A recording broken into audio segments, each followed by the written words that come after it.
My name is Young, and today we have a webinar on how to use data loss prevention to enforce compliance for PCI, SOC 2, GDPR, and other regulations in Kubernetes containers deployment. This webinar will be recorded and on demand. If you would like a copy of the PowerPoint presentation, shoot us a quick email at contact@neuvector.com, and we'll send that over to you. If you have any questions throughout the presentation, please feel free to add them in the chat box, and then Glenn will get to them. Also, under the chat box, I've added 2 links, one to the PCI guide blog and one to the SOC 2 blog. So if you feel free to click on those links after the webinar.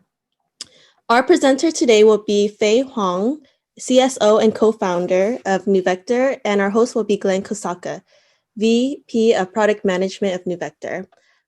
Glenn, would you like to take it from here? All right.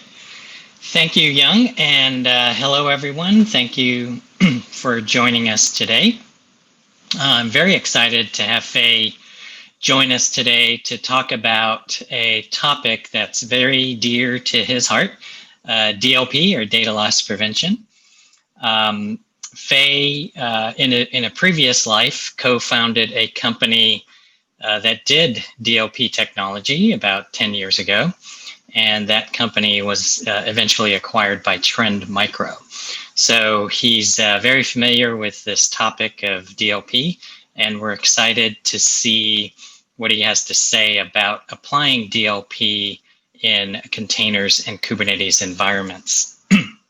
So what we're going to be talking about today is Fei will give a Kubernetes security overview, what that means for compliance, and then talk about specific DLP requirements or safeguards that can be used to achieve compliance for all of these various types of industry compliance regulations.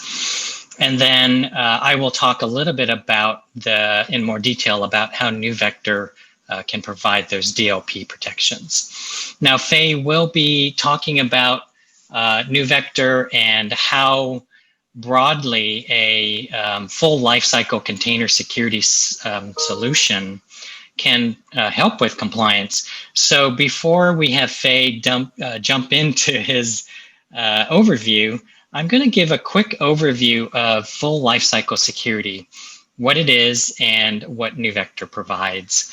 So one critical major component of security for containers is the ability to scan and enforce vulnerability and compliance management.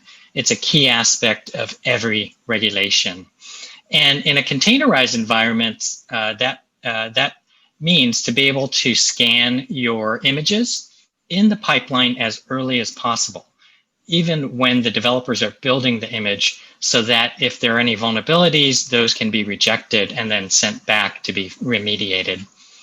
Once images are promoted into a production registry, they also have to be scanned continuously because new vulnerabilities can be discovered after images are approved. And then finally, in the production environment, vulnerability and compliance scanning is critical for the runtime environment. And that needs to be continuous because configurations can change that can open security holes, or again, new vulnerabilities can crop up.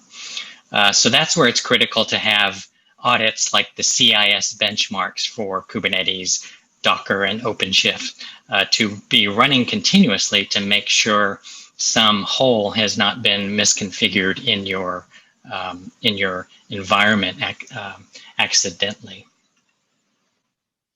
And then finally, equally as critical, perhaps even more critical to protect against attacks, is runtime protection. And this is where it's critical, especially in many of the industry regulations. They require things like firewalling and network segmentation to make sure that traffic is clearly partitioned. And for example, traffic in a PCI in-scope environment does not reach containers that are in a non-scope environment, or vice versa. So the ability to look at all of the network traffic, the ability to have forensics so that if an attack does occur, you have all of the logs and all of the events captured so that you can save that for investigation, or you can prove to auditors that you can save all of that information so that an attack can be analyzed and deconstructed later. So runtime is also a critical and requirement to be in place for many of these compliance regulations. All right, so with that as a quick background, let me turn it over to Faye to jump into today's topic. Faye? Hi, thanks, Glenn and Yang. Hello, everyone. Happy to share with you some of our thoughts around compliance and security. NeuVector have many customers, in production with Kubernetes and containers. And at the same time, we actually learn from the customers, a lot of experience about how they pass all kinds of compliance regulation auditing. And today, happy to have the chance to share some experience, some information we learned. And, hopefully that's going to be helpful information for you to go through the, putting containers in production. It's not easy. First of all, I would like to share our view about continuous security and compliance.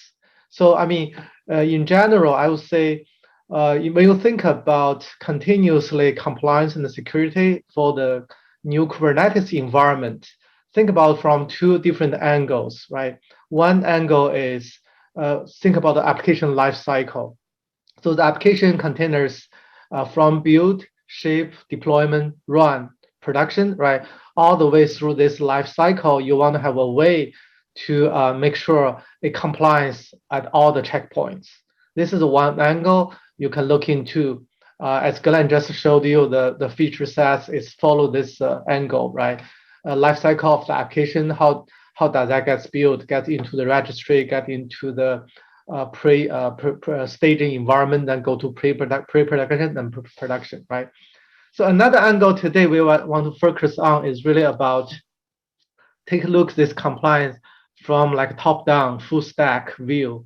Then basically, when you put the container seriously in production environment, especially when this service are going to accessing the sensitive information, security and compliance is not only about application. You're going to need to think about infrastructure, right, layer, and you're going to think about the Kubernetes layer, service mesh layer, storage layer. Then you're going to, on the top, you're going to have the container layer. And at the end, everything is about your data, right? When your data goes to the cloud, right, it's super sensitive and it's super important.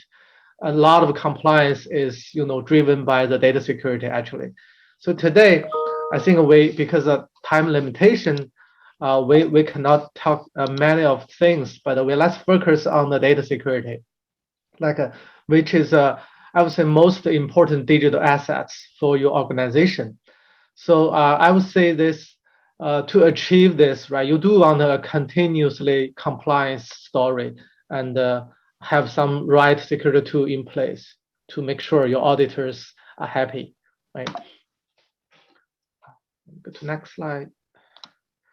So, before they get into the details, right, what that data protection means for Kubernetes, as we all know that, if you get into this excited Kubernetes containerization world, this large scale, this faster releases, the cost reduced, everything is so good. But at the same time, right, this is a distributed architecture and it can go to large scale, right? We see customers have hundreds of clusters and across multiple regions, multiple clouds.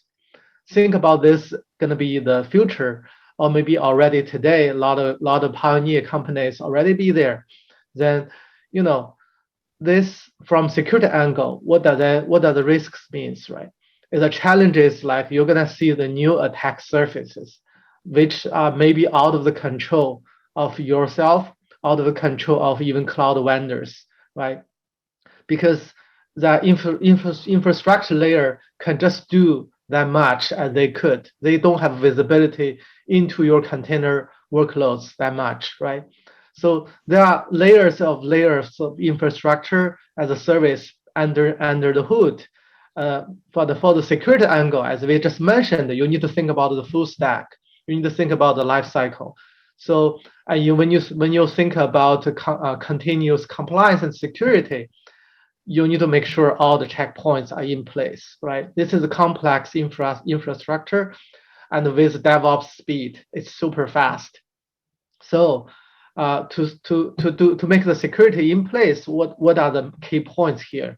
You need, I think the first thing, you need the deep visibility into that. Visibility means you need to know, hey, what is happening, right? What are my containers? Where are they? Are they doing the normal behaviors, right? Do you see any kind of malicious network connections? Do you see any malicious processes like crypto miners? You want to know this. You want to have visibility into those at the first place, and then of course, because this is a dynamic scaling environment, right? You want to have automation in place.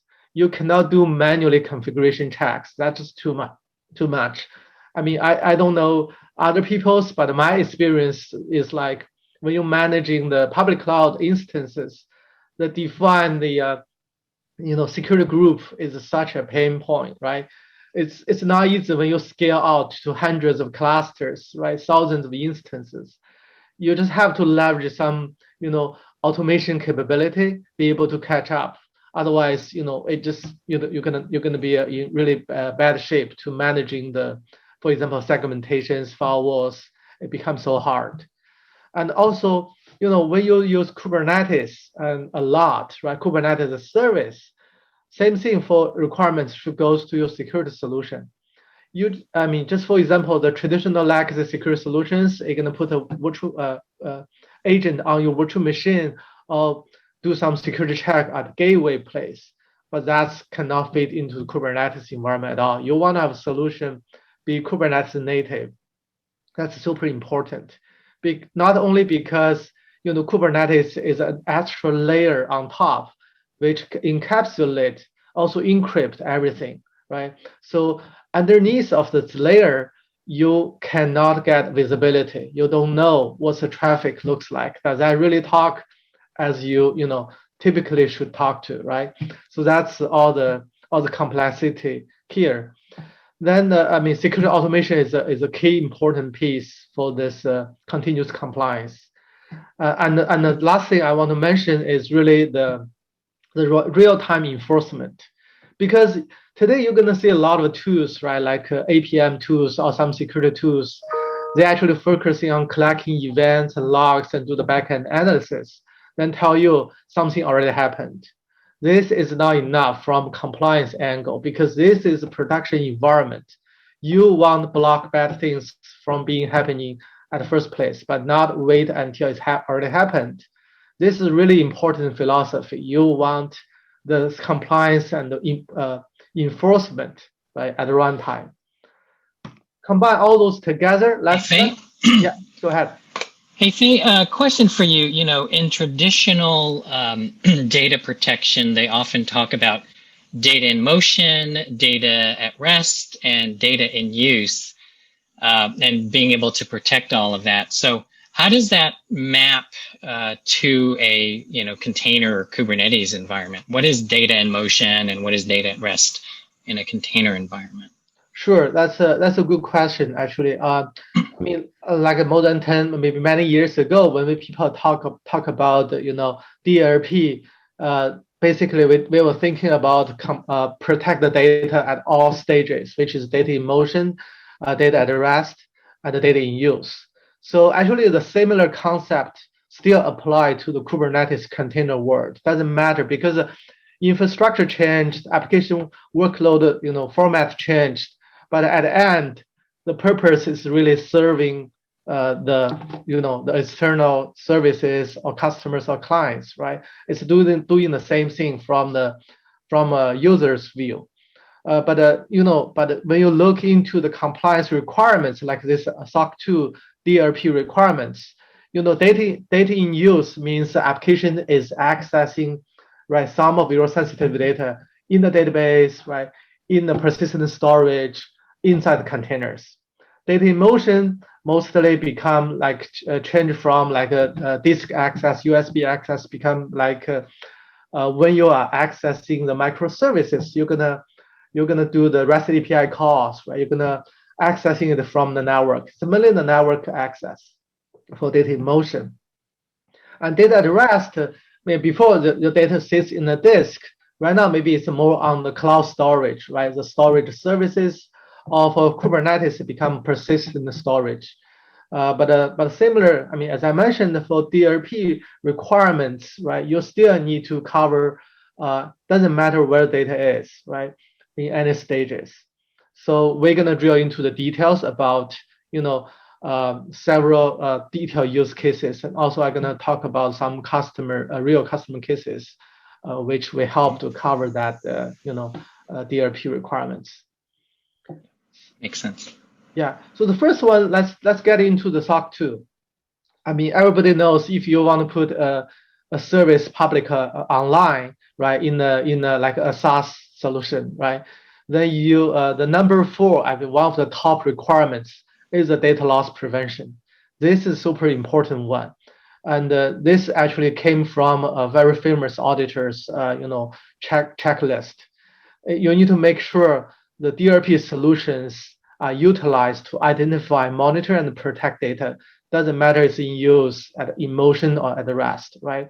Through the content inspection. It does specify that you need a content inspection for all those, stages or use cases. And so let's think the scenario about your Kubernetes cluster, right? As I just mentioned, you're gonna see thousands of, millions of network connections between your microservices because it's so dynamic.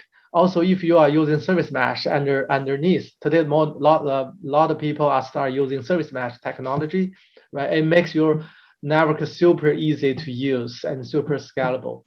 It's so nice, but at the same time, it does do some good security features for you. For example, it can do the access control, it can do the encryption, right?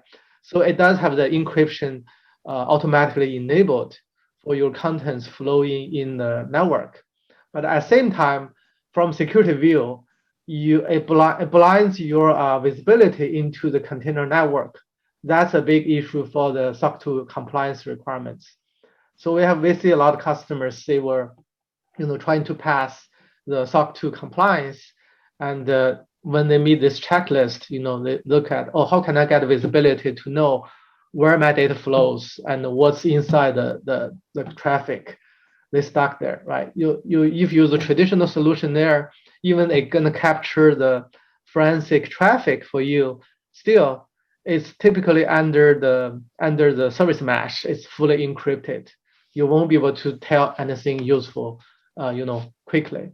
So but NeuVector doesn't really have this unique strength here. We were able to tell you what's inside the traffic, what's between the sidecar and your real pod. That's a really unique strength here. We were able to satisfy the SOC 2 requirements. So here, this is one real customer. Actually, not one. It's a group of customer, case study we have. You can see we have many customers. Some of them are basically have a seasonal business, right? And they move to microservice architecture. They running typically on, for example, AWS EKS or some legacy servers together. Some of them are even mixed. And basically, this can help them deliver the scalability, availability of, and plus the cost saving. But when they're ready to go production, this a big problem came, which is, hey, they failed the Kubernetes. This Kubernetes workload failed on the SOC 2 audit.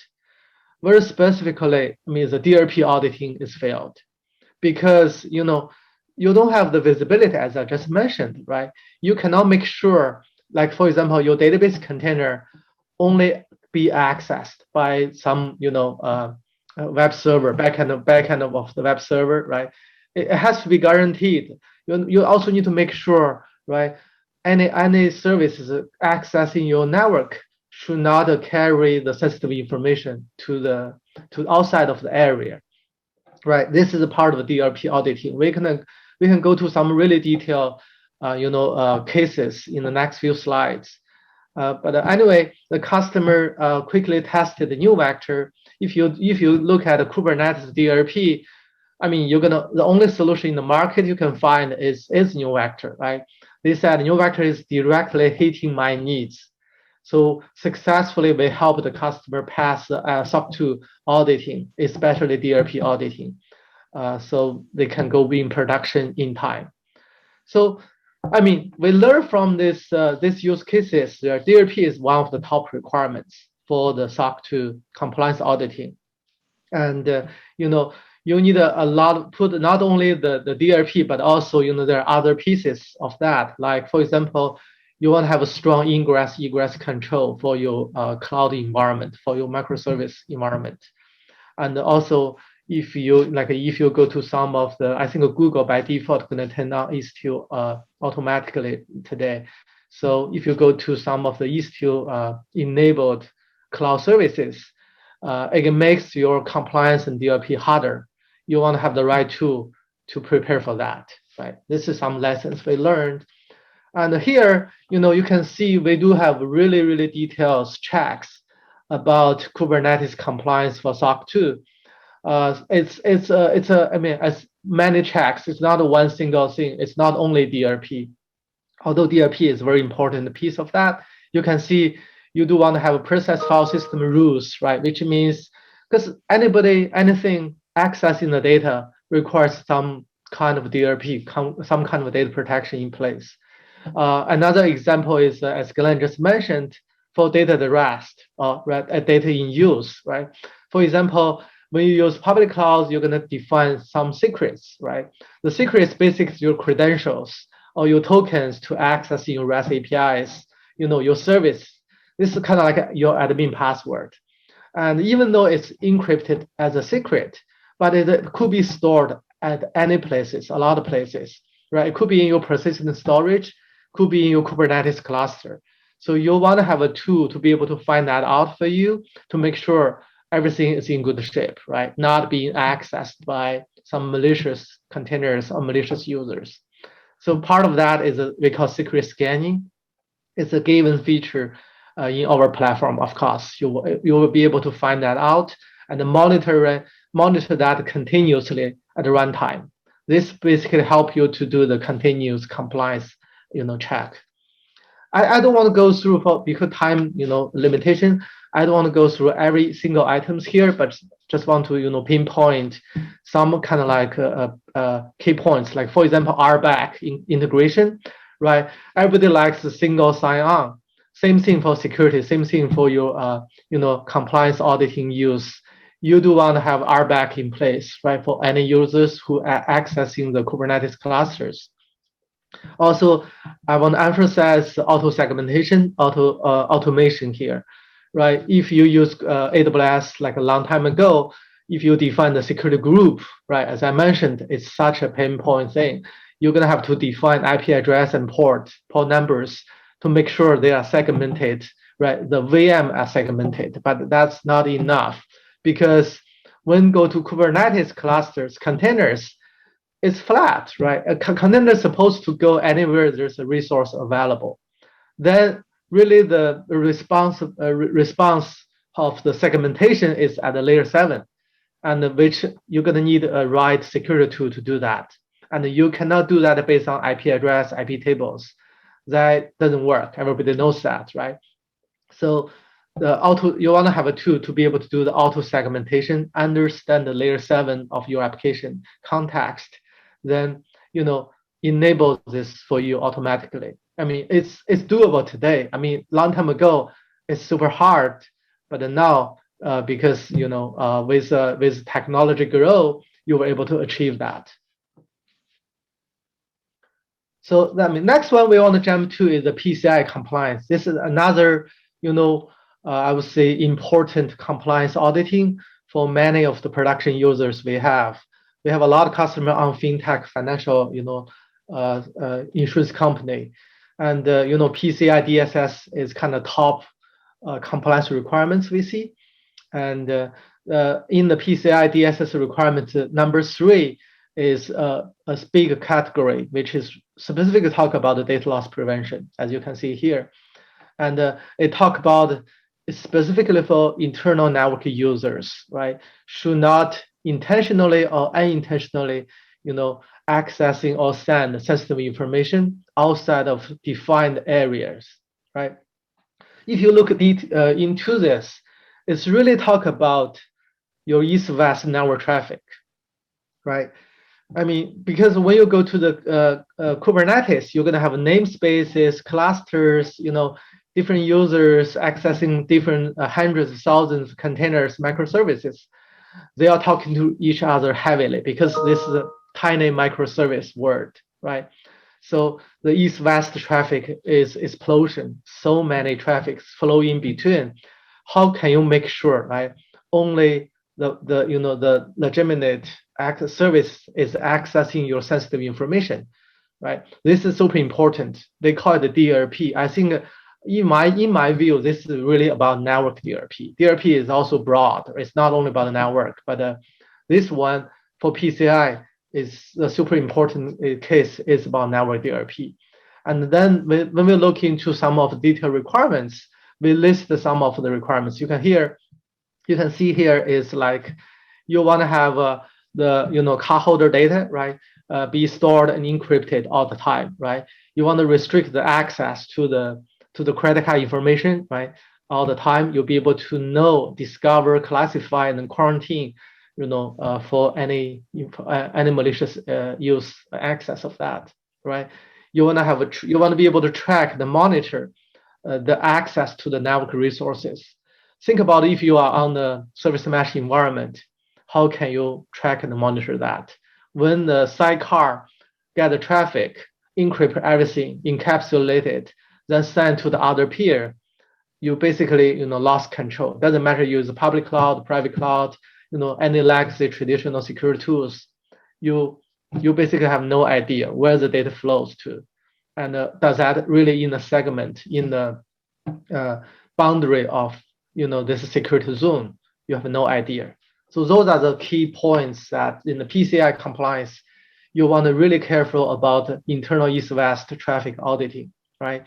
And this is another good comments from the PCI compliance auditor.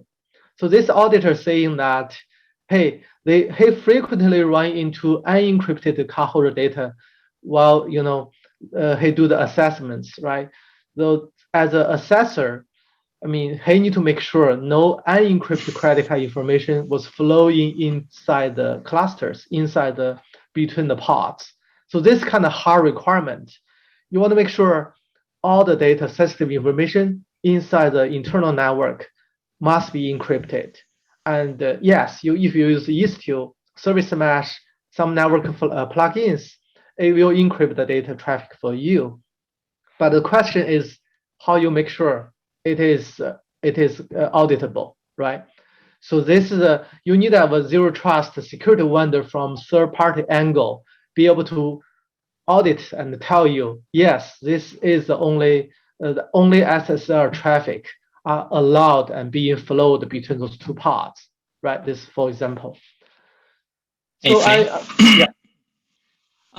So PCI, the PCI DSS does not, at least at this point, specify any specific checks or requirements for Kubernetes or container environments. They're kind of higher level.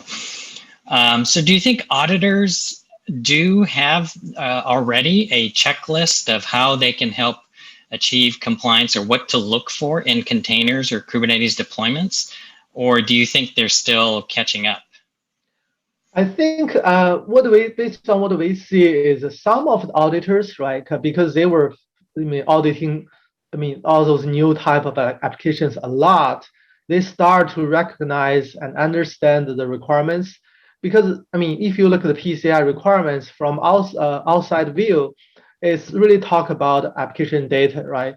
The sensitive information focus. It doesn't really understand the infrastructure. It doesn't really talk about any infrastructure resource related information, which is responsible for auditors to check, to make sure. Doesn't matter where the service is, I still need to check those security checks.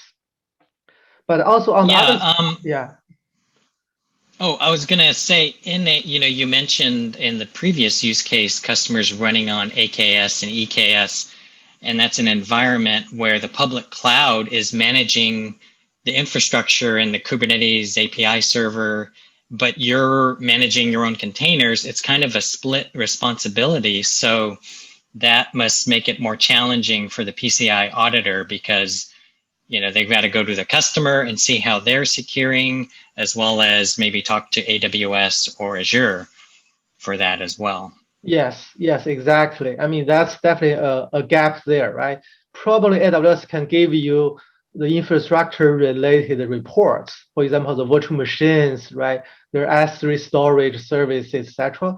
But that's so far that's only that much they can give you because they don't understand your workloads in the cloud. It also maybe cross multiple regions, multiple clouds, and that is really you're right. It's really the IT, your own security group, be able to provide this further application data, reports around your workloads.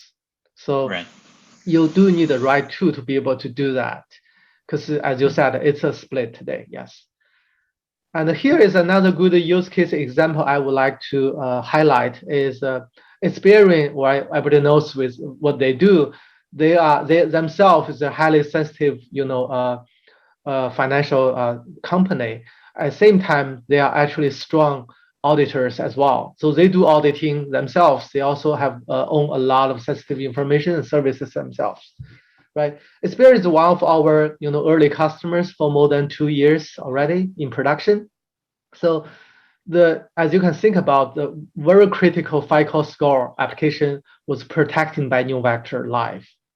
This is super critical for them because everybody knows 2-3 years ago when the Equifax case happened, people are really concerned when they migrating the application to AWS public cloud or private cloud, right? And they have so much sensitive information in their database.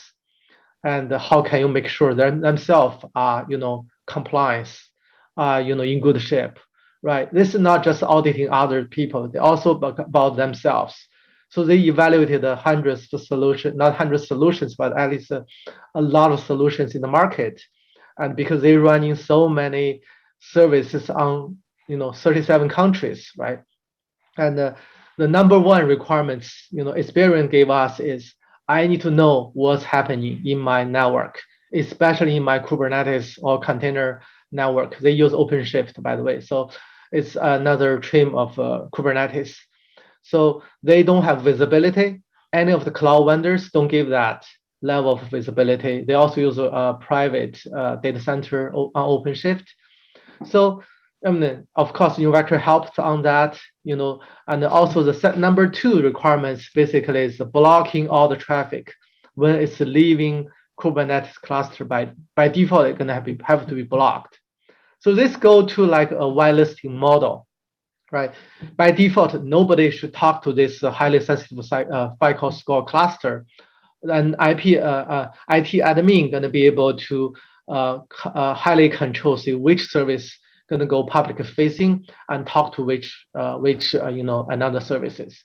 So this is very highly restricted environment. Visibility, enforcement are the top two requirements as we see, right? Of course, there are other pieces of this story. You're going to see you're going to do runtime behavior blocking, right? You're going to do the quick vulnerability scanning as well. So add all those together, you can make sure you have a good, continuous compliance auditing, in place for your environment. So next one, we want to jump to the GDPR. GDPR is, everybody knows what it is, right? It's very important, and GDPR does specify special DLP requirements because it want to make sure, because it's all about the data, the personal data has to stay in the right region, right? Stay in the right, I would say, zone, right? Security zone. This is all about the, DLP or like data protection for your Kubernetes clusters. So in the GDPR, it also mentioned about, from, three popular angles about, hey, how you need to make sure your DLP controls the data access and transfer, right? You need to make sure no data leakage through the network communications. You need to make sure any exposed confidential content, you need to be able to discover that, enforce that, automatically initial the remediation actions. So it does have the, high-level requirements like that. Of course, it's not. I mean, when we look at SOC 2, PCI, GDPR, if you look into all the, into the details about functions, what are the controls, it's no big differences basically, right? You want to have all, enforcement, discovery, auto learning, behavior locking down in place, whitelisting, right? All the things going to help you to comply with those regulation. And just another thing I want to mention is this one. This GDPR case, customer case, is this customer called Clear Review. It's an online SaaS model ERP system, basically. Of course, it's going to hold a lot of customer sensitive information because all the employee HR information was in their database, right? So think about this type of service, go online, go public. Then they need to apply, this is a UK company, they need to apply the GDPR compliance regulation. Otherwise, it's not allowed to go online at all. And also this environment was running on the Docker Swarm, Kubernetes, AWS altogether. So it's pretty complicated, I would say, multiple environment, mixed environment, right? So, and to comply for GDPR, make sure the data has to be in the right place, right? You cannot, you have to have the container firewall in place because, as I mentioned before, you have to enforce, right? You cannot see, I have a tool, I can detect everything, I can know what's happening, but I can only enforce or I can only take actions after it's happened. That's too late for GDPR. The data were already leaked, already go to the wrong data center, wrong regions. This is the number one requirement from these use cases.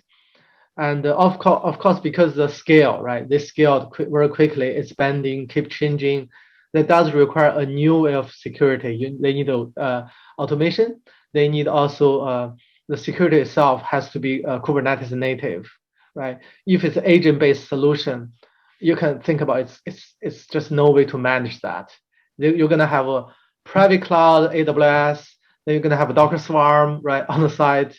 And how can you managing so many different type of agents, right? It's no way. You have to go Kubernetes native. So I mean, as you can see, NeuVector helped this customer pass the GDPR requirements successfully, and the customer is happy. And and the comments is like we hit right on the spot, right? We were able to make sure the data is in compliance. So the last example I would like to show, talk about is this customer is a large insurance company in Canada, and I mean I would like to highlight this company because we talk to a lot of large enterprise companies, right? We have a lot of customers use at different stages. Corporators is one that doing really good at security automation. If you look at I mean our NeuVector website, we have a webinar talk about their security automation.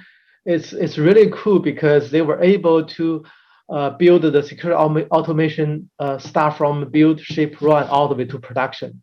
In this whole process, you don't need any manual configurations or manual processes.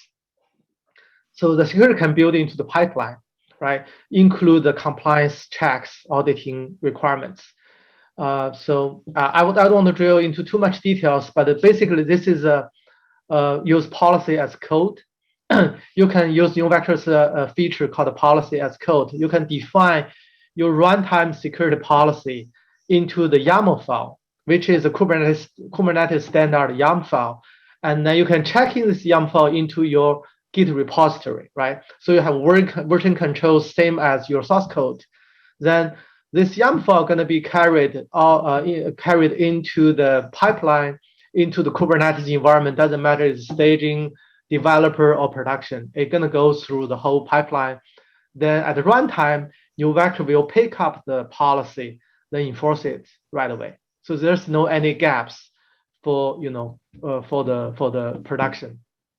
So I don't want to go into too much detail because of time, but just letting you know this is super cool use cases, and think about everything can be fully automated in your CI/CD pipeline, include the security and auditing reports and checks. So the last compliance we see a lot is actually HIPAA, right? HIPAA compliance doesn't require DLP. It's not a must, but it does mention that DLP is a big help for the HIPAA compliance, right? It mentions like DLP gonna allows organization to monitor and control data movement, because everybody understand that HIPAA carries so much important information, personal data there, and also it cannot be messed up, right? It's just to me it's such an important thing. You don't want to really carefully manage and secure the data for HIPAA requirements, and DLP of course can give you that level of enforcement, give that level of visibility. So I mean, I'm gonna stop here. Maybe would like to save some time for Glenn to show you, hey, we talk a lot about the requirements for all the compliance, but okay, what the NeuVectors feature looks like. Give me some real, real slides, like real features, or even something live, right? What it looks like. Let's go into really this level. Glenn, please help to share some good stuff. Yeah, if you could stop sharing, I'll switch over to my screen. Okay. Sure.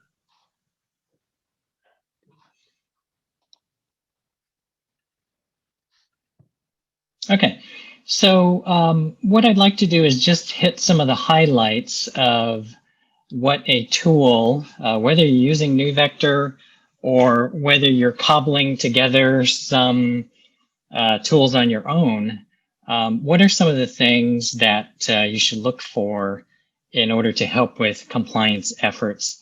And I'll show a couple of screenshots, but I think I'd rather just go to the live console to show the kind of the workflow.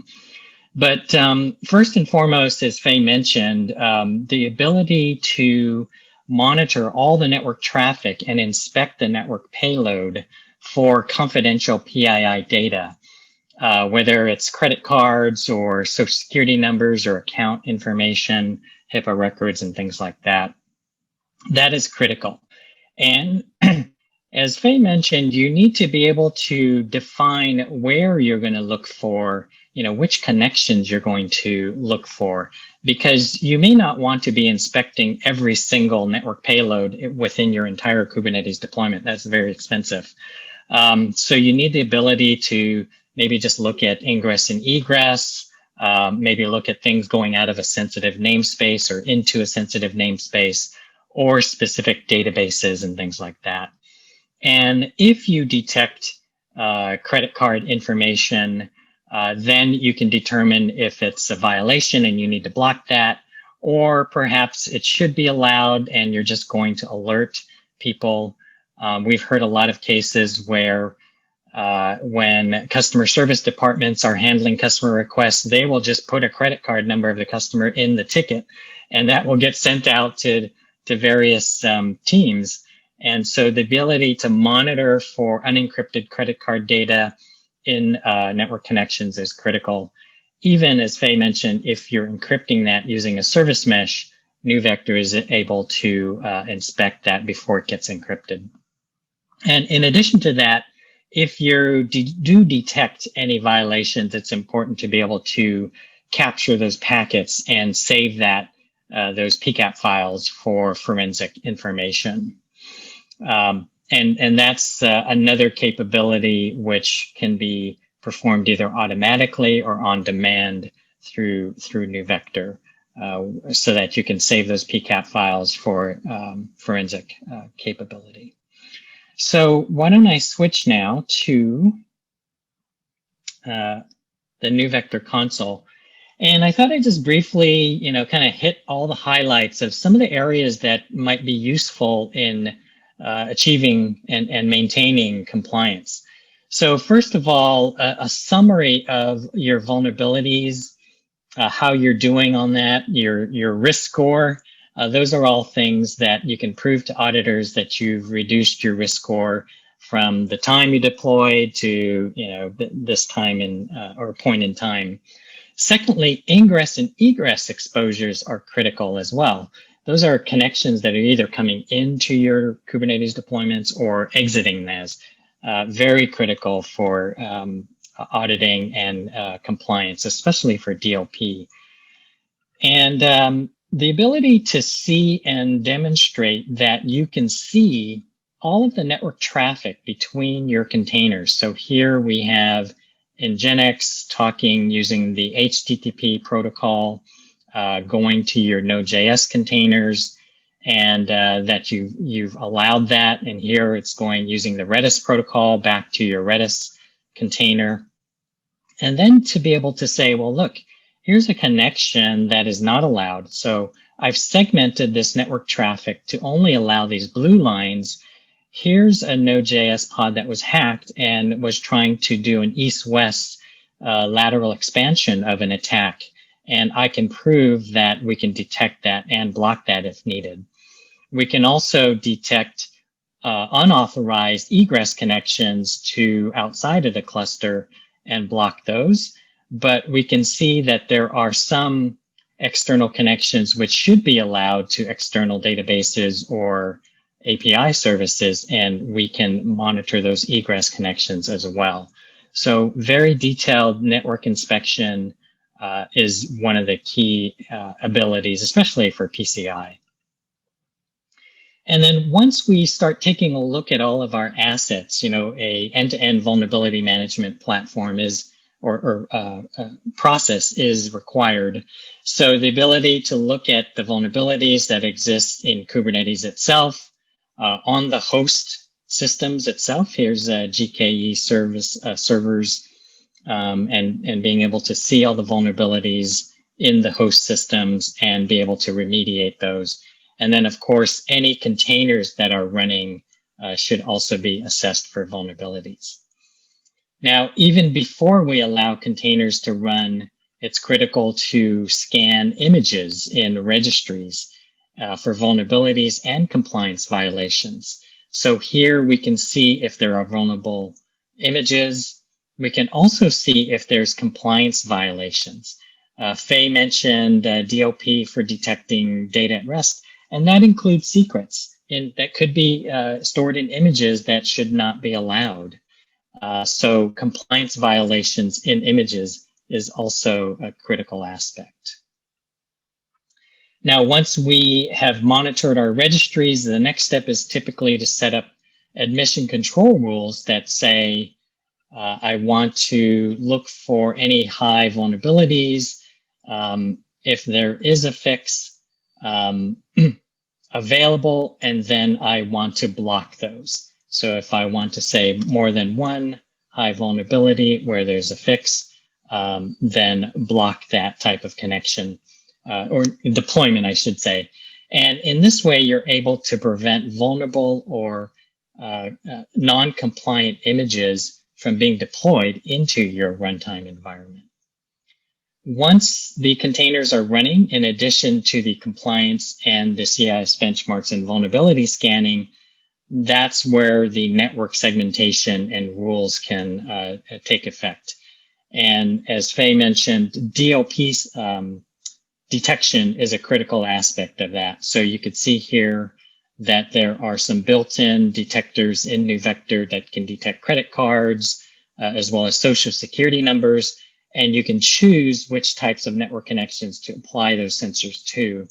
But if you have your own format for your account names, you can also add your own regular expression patterns for NeuVector to check for those in the network payload as well. So DLP is another critical aspect. Now, in order to prove to auditors that you have a vulnerability management program and you're remediating vulnerabilities, it's critical to be able to have a tool like this Vulnerability Explorer, which is going to be able to show compliance as well as vulnerability results.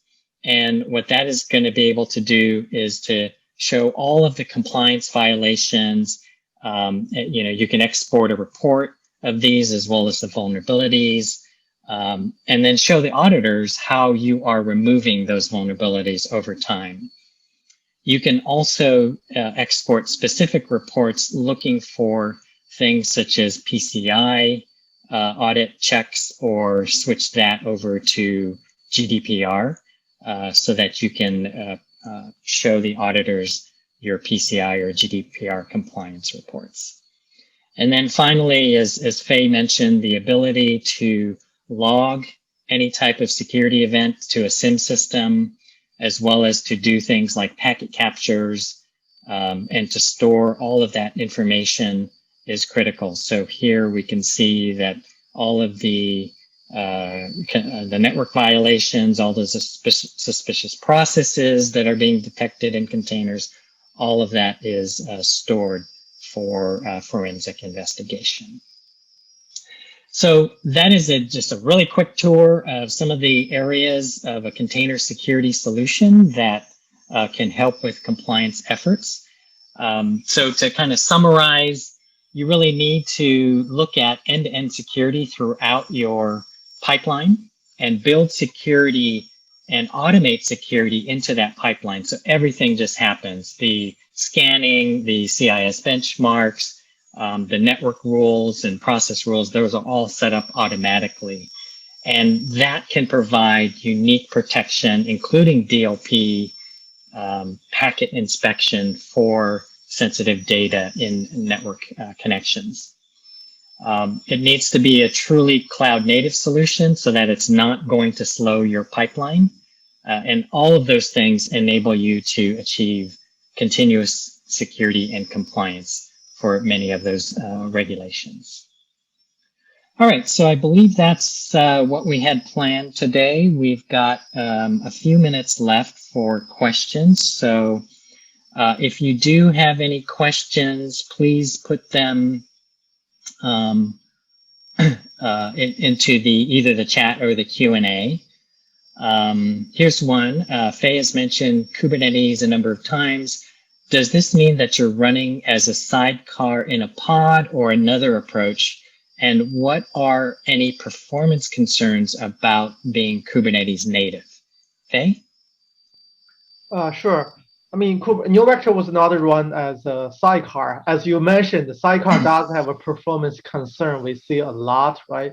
Sidecar is not free. So that's why NeuVector took a different approach. We don't run the sidecar, we run as a daemon set.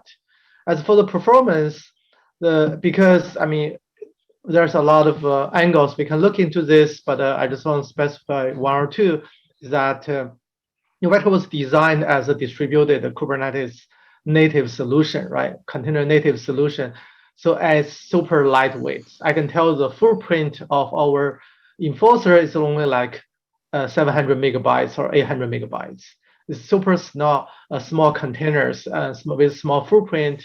Of course, the key is really it's purpose designed to fit into this, super scalable, big, Kubernetes environment. So the performance, I would say, it's definitely going to be satisfy a lot of production workloads. As I just mentioned, those large insurance companies, banks, they test this in a real, I would say, big cluster environment, and it's very satisfied the performance it needs. Uh-huh. Another question is, what are the objects and resources generally that we inspect for DLP, SOC 2, and PCI compliance? Do you have a detailed list, checklist for this? So the objects and resources that we inspect. For SOC 2, I believe we have some detailed information. I mean, But if you talk about the detailed checklist from the auditor, we have some, but we cannot share because I mean different auditors may have different one. But we can help you to generate a list of the checks, right, which you can present to your auditors. Because we do gain a lot of experience from our customers, and that's not something we can share to third party. But I think from our angle, we can help you to pass the whatever regulation requires. We can tell you from our view what are the list of the checks you can gain from our reports. Right? Yeah. And I know we have a PCI compliance paper in the chat, I believe, and a blog post which maps all the PCI requirements to containers. But in general, the assets and objects we're looking at are containers, images, registries, the Kubernetes deployment, monitoring the API server, the network, all the network connections. So those are the things that we're continuously inspecting for those types of compliance regulations. Another question, Faye, can NeuVector catch a SolarWinds hack? That's a good question. In the news a lot. I would say security is not just, let me say, from so SolarWinds attack, by my understanding, is a supply chain attack. So it came from a malicious patching package, right? That's come from the endpoint side. You get a patch package as that, because NeuVector are gonna focus on covering the Kubernetes container microservice side. We were not touching the edge right now. So on that side, we cannot, but we have partners can help you do that. If you interest, we can introduce you our partner. But think about when something happened, really bad happened from the edge and flow into your servers. Because when you try to step into the server side from internal, become an insider attack, that's a point NeuVector start play the important role here. We were able to detect the block and report all the malicious behaviors. So that's I would say any kind of similar attack, if it occurred in a container environment, then we could stop it. You have a good chance. Yeah. Maybe one last question. For Kubernetes, as a product, do you fully cover this checklist? For example, PCI on Kubernetes, does your product certify that it's compliant? Does that mean our product was certified, or means Well, I would just generally answer that your auditors are going to come in and go through a checklist of things that they determine are required for you to be compliant for PCI on your container infrastructure. Each auditor has a different level of understanding of how containers run. They may not really know what a container network looks like.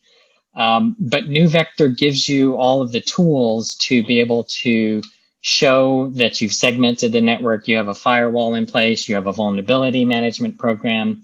You can prevent malware from from starting up and block that activity, that suspicious process. You have effectively an IDS IPS system, which is another requirement, by using a whitelist-based approach. So it gives you the tools to have that conversation with your auditor, and together you can figure out, what they're going to need or require for proving compliance or certifying compliance. I know on AWS, AWS does certify EKS and their public cloud as PCI compliant. So they're taking care of that kind of API server and host level compliance. But you're still responsible for your applications, for data encryption, how you handle data, and all those things above that layer. Yeah, add one more point. If you talk about the NeuVector itself, right? Just for information, NeuVector itself is not a SaaS, right? We basically delivered as container because it's container native. So you basically can put a NeuVector inside of your private cluster without giving any external access. It can even run in the purely air-gapped environment. That helps a lot. Because if you really, NeuVector is not really sending any sensitive information outside. Ourself is, self-contained service inside the cluster. So that does give a lot of auditors fully confident about the solution, about the, Yep. All right. Well, thank you very much, Faye, for this overview of DLP and compliance. Everyone, you'll receive a email with the recording. Hope you enjoyed it and have a great day. Thanks, everyone.